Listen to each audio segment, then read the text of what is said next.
Welcome to this episode of Ready Fire In podcast, where we meet with thought leaders and industry experts to talk about what's driving innovation in business today. I'm your host, Thad Barnes, and today I'm speaking with Rob LoCascio. Robert is the founder and CEO of Kid Company, a revolutionary company based in Los Altos, California, that has developed the Kid device. It's a device designed to empower creators of tomorrow in a safe, engaging space using AI tools to bring their creativity and ideas to life. Rob, welcome. Thanks for having me, Ted. I appreciate it. So you've been in the kind of internet technology space since like the mid 90s. Like this is not your first rodeo. No, yeah, I started a company, LivePerson, in 1995, and I invented WebChat. So if you ever chatted on a website for customer care, I invented that technology in 1998, and then took the company public in 2000, and then built it to being a multi-billion-dollar company, and then left about 3 years ago to pursue the kid. Gotcha. I just really quick, I feel like AI and chatbots on websites. Now you're kind of the godfather of this, right? Yeah, So I got the, I, yeah. I feel like people are like shoehorning AI into chatbots rather than creating something different. And that's seems like what the Kid device is taking AI chat and making something unique. Yeah, we were when I was at LivePerson, we were leading provider. We call it conversational AI in the contact center. So when you chat or message and you got the chat bot, that was my company's tech. So I was deep into it, and what I saw there was like a commodity.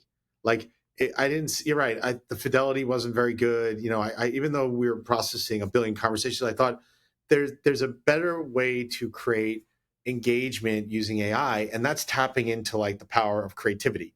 So how do we create like a character for a child, or how does a child create their own character, which can help them through their day or be a buddy in doing something?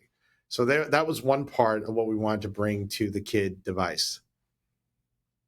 And by the It way, make it seems safe. I don't want to jump in, but everything we're going to talk about here is this device was made for children between the ages of 4 and 12. I have kids 9, 7, and 4. Like, focused on, we want to protect them, but give them the power of AI because of the AI generation. Yeah, that it's an interesting thing, especially when you bring up safety, right? Because I feel like people that are on, they're having their kids essentially doom scrolling on YouTube Kid. Oh, It's a nightmare, right?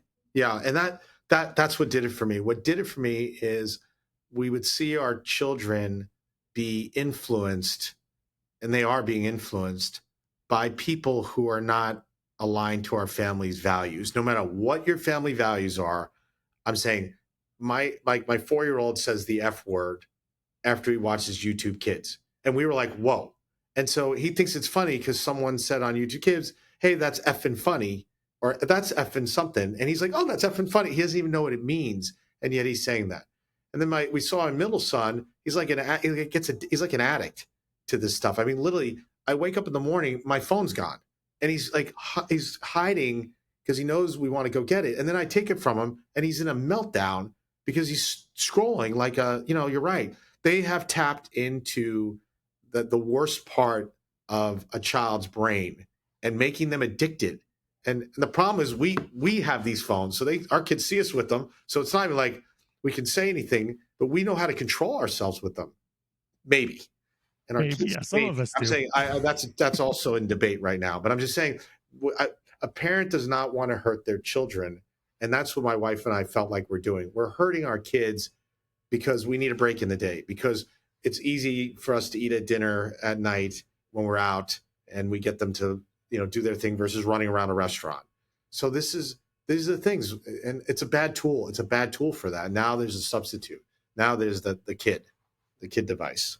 So It's not every day you meet somebody or run into somebody or get to spend some time with somebody that's willing to take on, the big alphabet. Um, how does the Kid device do that particularly? You mentioned like virtual friends and creativity, but let's dive into the nuts and bolts of it. yeah, so we have on the device, we have a couple of different areas. So this is the kid device, and it has 3 different areas. One area is for them to be their best creators, and in here I can create. They can create images, music, stories, and buddies on their own just by talking to the device. So you know, I, It, I want to create an image of a unicorn flying over a lake with palm trees. Okay, so it'll start to make this magic. So imagine a child has this idea and an image in their head, and there it is. There it is. Wow. Okay. Yeah. Holy smokes. Right. And then I can create stories. So like I do bedtime stories with my children here, and then we create it together, and then we can listen to a whole story. Like here's a story. Just create. Frank was a happy little puppy with shiny, wagging tail. One sunny morning, he sniffed the grass and found something buried under a big oak tree. My 4-year-old and It was I a created this whole story and plot line, and it got created within a minute and a half. And that's the power of that part, is that the children can create right out of their imagination. I tell you, the first time they create something out of their imagination, it appears on the screen. It's a very powerful, exciting thing, just as exciting as doom scrolling, because we're tapping into a different part of their brain, but it's a part that allows them to see what's in their head come to reality. And is there a lot of, or any, training involved? Like, do you have to have your device trained to learn the child's voice or how they interact or anything like that? No, they can come right on. Wow. Basically, as a parent, you have an app, and then you pair it with the device to get it started. You tell the device what the child's age is, so that it knows exactly what the child is, and basically it sets the device up so it speaks to the child for their age group. If they're 6, it talks to it with simpler words. If they're 12, it'll be more complex, even the images and everything. So, and the beauty of the app is that I also, as a parent, here's the app, my app, and I also can see everything that's going on. So let's see the photo. This is Leonardo. Hang on, and I can see all the photos that he was making. Okay, and so I have the power to do that. I can also see their vocabulary, like how is the vocabulary growing as they use this device. So education is also a big part that we can get into. And are there parental controls that you can tweak the device from your side? Like, I see that they're progressing. Maybe they're 6, but they're really operating at an 8-year-old level. I want to tweak that up. Yeah, you could then, if you wanted to, you could change. If you said, look, it's going to move with them. I don't know. Every parent always thinks their kids are smarter than they are. Right. So you could change the age and up the age automatically. It'll automatically up the age as the child's growing. So it knows the age of the child on the day and its birthday. So then it'll just progress with the child anyway. The other thing is that it has that you can, like, it automatically, if the child says something bad, it'll kind of ignore it, or it'll land the child in a certain place. So it's made for kids. They can't do anything with the characters that's unsafe or any of that. Plus, the parents can program in, if you want to program your own, let's say, words that are specific that you would like the device never to say, that are related to, let's say, your values of your family, and you want to put them in here, you can put those words in here too. So there's extreme detailed control for parents, which is great because you know does it encourage the parents to utilize that? Because one of the things that when you and I were growing up, I think we're in similar age groups, but Yeah. there was this idea that Madonna was raising Gen X, right? Parents were just sitting us in front of TVs and going off and doing other things, and it seems to have progressed even further. But how do you encourage parents to really be involved in this? It's quite interesting because my normal mode of operation with this device is I just hand it to them and I don't want to be around it. You know what I'm saying? It's almost like you don't want to remember. But with this one, like, you're engaged with the kid. Like I create stories with my kids at night. So I'm like, they'll talk to it, and I'm talking to it, and we're building it together. And then magic happens. And so, like, my daughter a couple weeks ago wanted to do, on a Saturday she wanted to make waffles. My normal thing would be like to go to here and Google it and give her a recipe.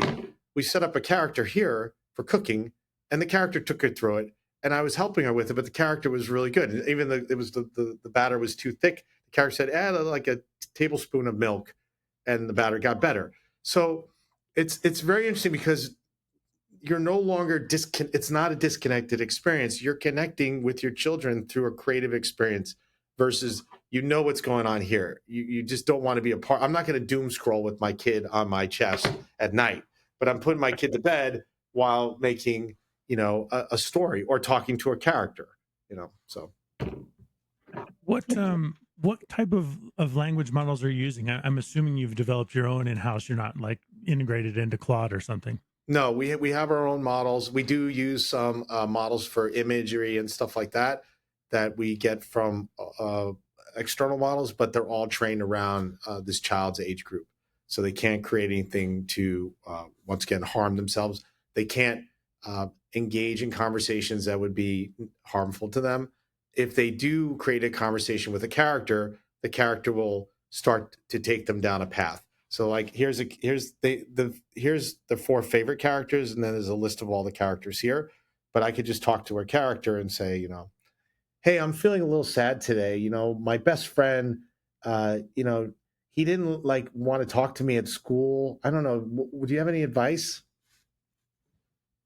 I'm sorry you're feeling sad. Maybe talk to your friend nicely and ask how he's doing. Sometimes friends just need a little time. Want to play a fun game to cheer up? Yeah, I don't know. I just felt like, maybe I need like talk to my parents. I don't know. I don't know. I'm just very confused. So That's okay. Feeling confused is normal. Talking to your parents is a good idea. They care about you a lot. Want to imagine a fun adventure where we solve a mystery together? so that's what they're. So it'll kind of take them down a path. Anyway, yeah, the characters are all made for fun and safety. They're also a lot of fun. So And how do you? So I could see, and there's stories out there with some of the LLMs out there where people are getting, they're not doom scrolling because they're chatting, but they're getting so deep into this thing as their friend. How do you kind of balance that between them seeing the kid device as their friend and then real friends in the real world? yeah, I just think if you look at where these things where our characters end up, they're always ending up in a place of like, let's create something. Like you heard at the end of the thing, do you want to create a game? Do you want right? So the real function of it is to get there. It's not to end up in the weird place.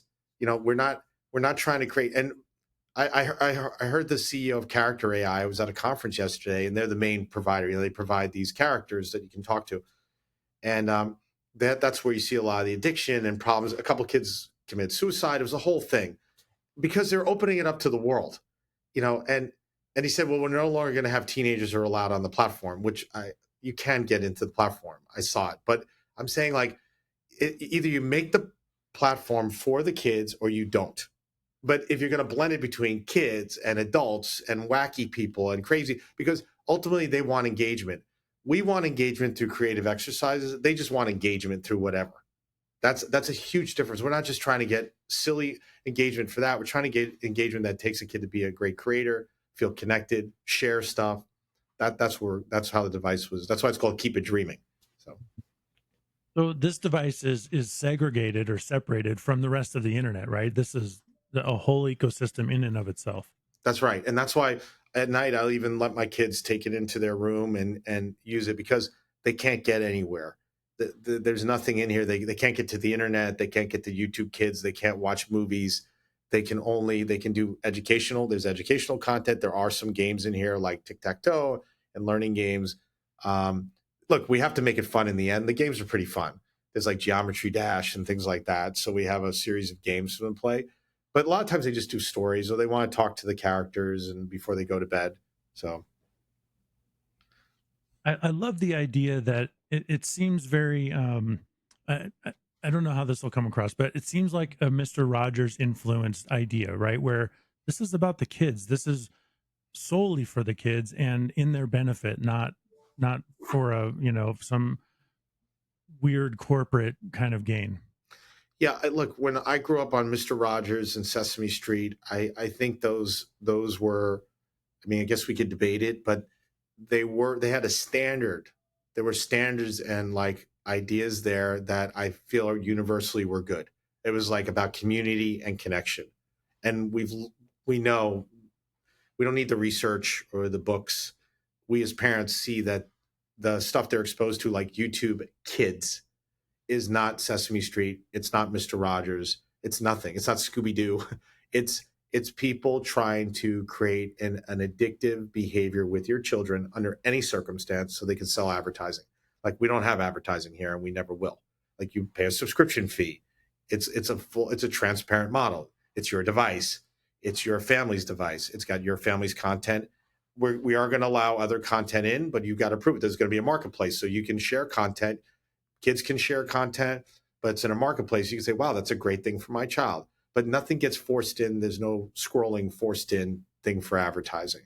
So, and that's really what we want to avoid. Look, I made it for my kids.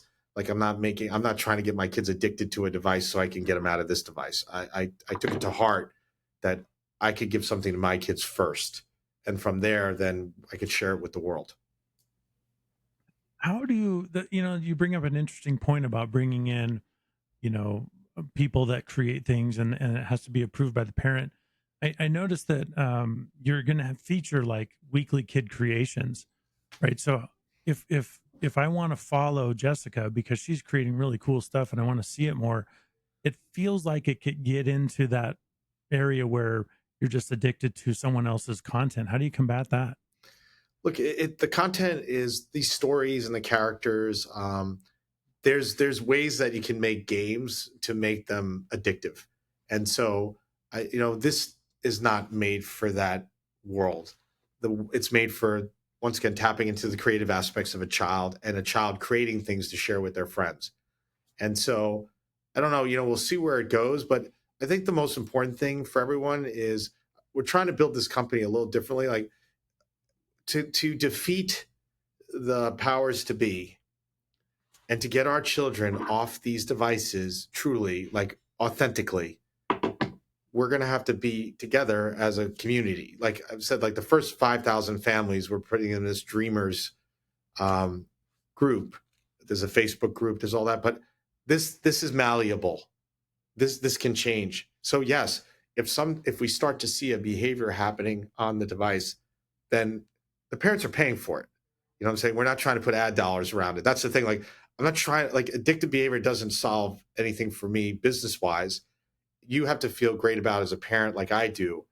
And that's only going to be from you feeling like they're getting engagement with creative content that is positive. And the parents have a great hand in here because they can create the content. They can stop content from going in. It doesn't automatically come here. So the parents have a lot of power on what is exposed to their children.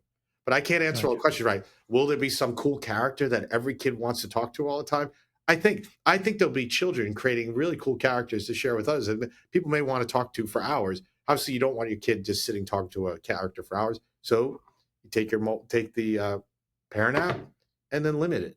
It's fine, When a child ages out of the device, so, they turn 13, 14, 15, now they have other interests. How can they like save that information and, relive it later? And how do they save those kind of memories? Yeah, actually, everything that's created here gets saved into a web interface that we can just give to we. So everything we don't have access to. We give access to it. Like if a parent shares a picture, they can share it on social. They can share and show, oh, my kid made this story. So we have everything technically on a web interface too. So if they're not using the device, then they can get it through the web and create it. I actually, what I'd like to do though, I want to create a device in the future that children can take to college with them.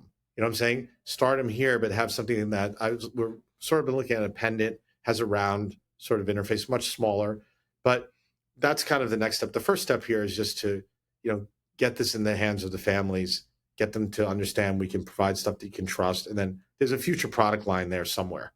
But the first part we have is the kid device. And plus it has great speakers, like the sound, like you can make music. I'll show you, like, here's some music that we were making. Like it's got, here's another, so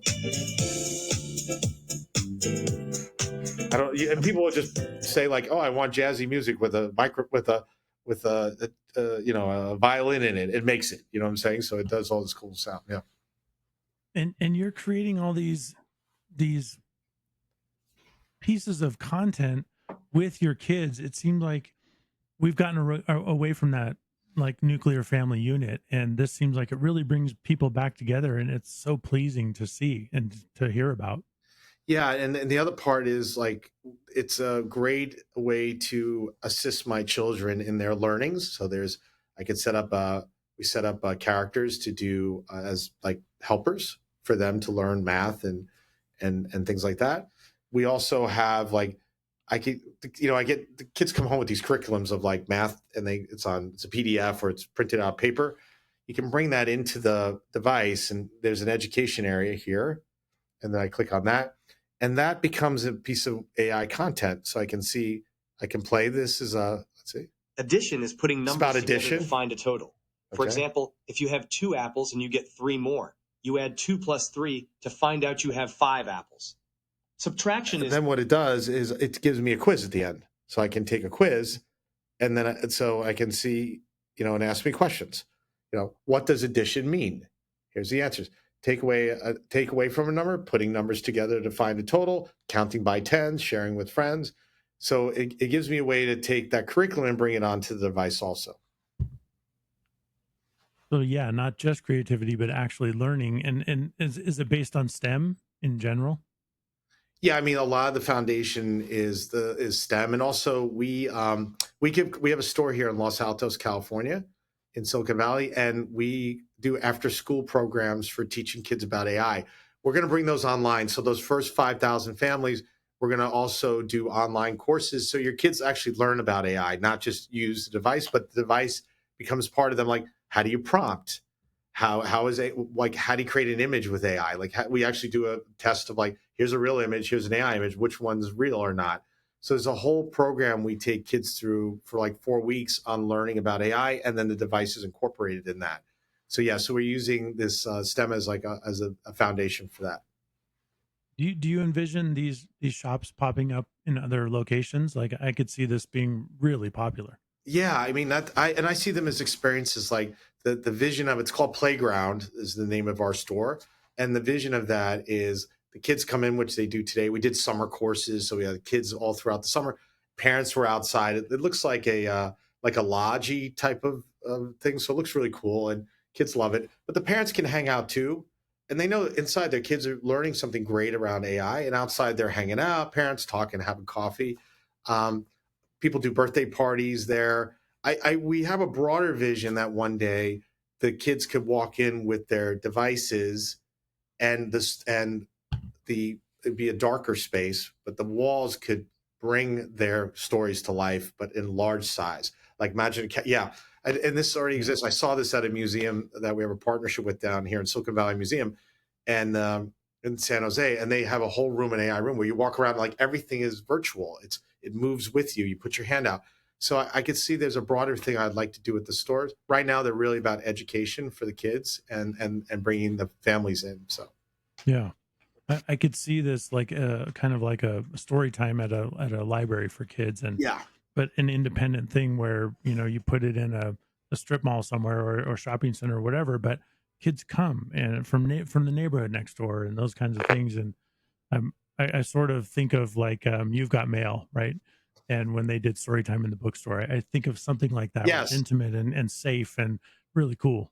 And I think the other thing is like, parents are starting to create things for the device to match. Sometimes their kids are on the spectrum, and there's things like that. So I also envision like parents coming together talking about, hey, I created this curriculum, I created this story, I create this character, and let's talk it through. Like my kid has this issue, and I create something for all of you, and let's go through it. So once again, I see this device as a reason to create a community around how we use this technology, which is AI, and how we use it as a force for good, and harness it as parents to help us, because being a parent is hard. Raising kids, I got 3 kids that are young. My wife and I, it's hard. Everyone who's out there can shake their head and understand it. Like this is, it doesn't make up for date night, but it sure like at least gets the kids to be engaged in something that makes you feel great, and gives you back your time as a parent, and allows them to be engaging in AI in a very positive way.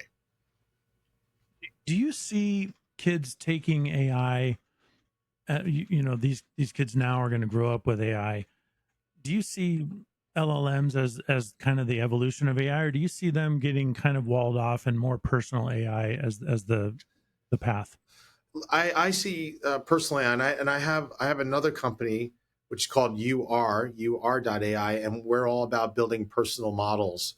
And so when I think about AI from my perspective, the current narrative is there's these large models that aggregate everyone's knowledge, and they're smarter than us, and eventually we lose our jobs. And I see the other side where we've got these very personal models that we're using our data, our personal data, our professional data to train. This is what we do today at my other company. And those actually can live on a device like a kid device or on your mobile device. As in, I think the world getting smaller and you having your own AI that you bring to work or you bring to your personal life is a much more powerful thing, because your AI would never hurt you. That's what I always say, like, your own AI would never hurt you. It's not going to try to take your job. It's going to try to enhance your ability to get leverage on your time, to do better at work, to understand and maybe manage your kids better, you know? And so that's the world I'm creating of AI between these two companies, helping children, helping adults, and using AI in a way that's not an existential threat. You know, the stuff that's happening now, like that Sora app, that OpenAI put, it's got all this imagery that people are creating, and a lot of it is just bad. I saw one of Martin Luther King. They made him stutter on the "I Have a Dream" speech, and I just thought, I don't know why that's funny. I think it's like you're taking something that was so iconic and making a joke out of it. Which, okay, everyone has the right to do it, but like my 4-year-old, if he looked at that, may actually think that's how that speech went down. Imagine my 4-year-old's first experience with "I Have a Dream" is Martin Luther King stuttering in front of people and sounded others like he laughing didn't at it. have a coherent thought, when Yeah. that was the most powerful speech in history, in top speeches in history that's been recorded. And yet the first exposure for our children could be something that's fake. And for OpenAI, that's fun and that's cool and it's a meme, and they had Logan Paul behind all that or whatever the other, and it's like, I don't get it. Like, I don't get why that's good. We have the powers as to come together and do good stuff with this technology. I like the idea of more personal AI enhancing what I do or what I can do or what I could become, rather than I'm not a world class physicist and I need to use LLMs to have it act like a world class physicist for me. That just seems disingenuous in some way. Yes. Yeah. And I think if they have their power, when we think about those models, like if I can aggregate all the world's scientific knowledge, to have that aggregated could be a wonderful thing. But there are pieces of it that aggregated ideas are not great. That's all it is. And by the way, they've tried to sell us a concept that these things have their own intelligence. They don't. They are very dumb machines. And as we put more and more of our intelligence and our data into them by using them every day, they seem to get smarter. But if everyone in the world said, I'm not using OpenAI anymore, that would stop being smart on that day. It does not have the power to self-learn. It's learning off of us like a parasite. And so that it's just not, and they're selling that this thing's smarter than us. It's not smarter than us. It is taking our knowledge and aggregating it.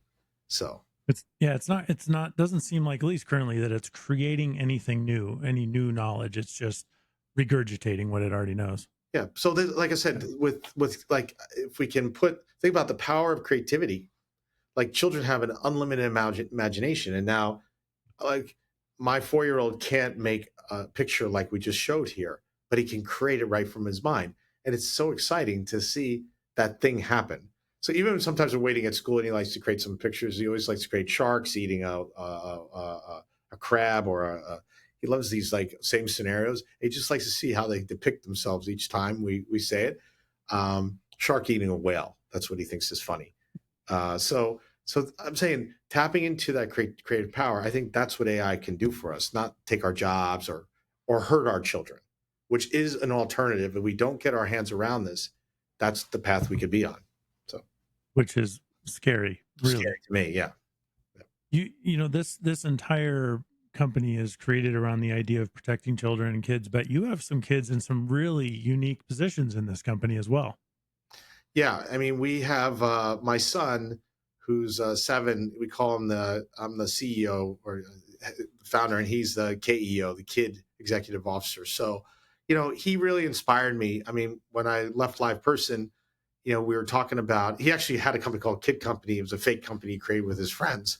And I thought it was a great name for a company. So I'm like, Kid, like, if you're going to create something for and especially adults have that inner kid in them, which is just awesome. And I think it's like the part that makes it so fun. Unfortunately, as we go through life, it can get like stamped down a little bit. So I thought, like, let's give this back to parents too. But yeah, he's been the inspiration. He's obviously the guy. He's beta testing. He has a lot of ideas on the device. But yeah, he's been really like, he's kind of my, we're like partners in the business. It's so cool to see kids taking an active interest in business too, right? Because they're the future, and when we're old and gray, and we're going to need them Yeah. to be creative, to be involved in business, and to use AI responsibly. So I really appreciate what you're doing with this, Rob, and I'm super excited to see where it goes from here. Thanks a lot, Thad. And thanks for having me on here. And by the way, if you go to the kid website, it's first month free for coming through, listening to this podcast. And we just started selling them like 5 days ago. So every day people are coming in. It's really exciting. We have a limited supply. We have a couple of thousand, about 3,000 for the holidays. So we're just doing a very limited run. And then we'll expand from there. But we just want to sort of like get it into the hands of those first families that want to be part of something, part of the change. That's really what this is about. So we're not a toy company. We're not like just trying to do a one and done, buy it and you're over. This is a long-term relationship between yourself, our company, and your children, and to make it a positive experience. So, well, thank you so much for being on the show, Rob. I really appreciate it. And best of luck to you and everybody out there. Please go check it out. Tell your friends, tell your families. Thank you very much.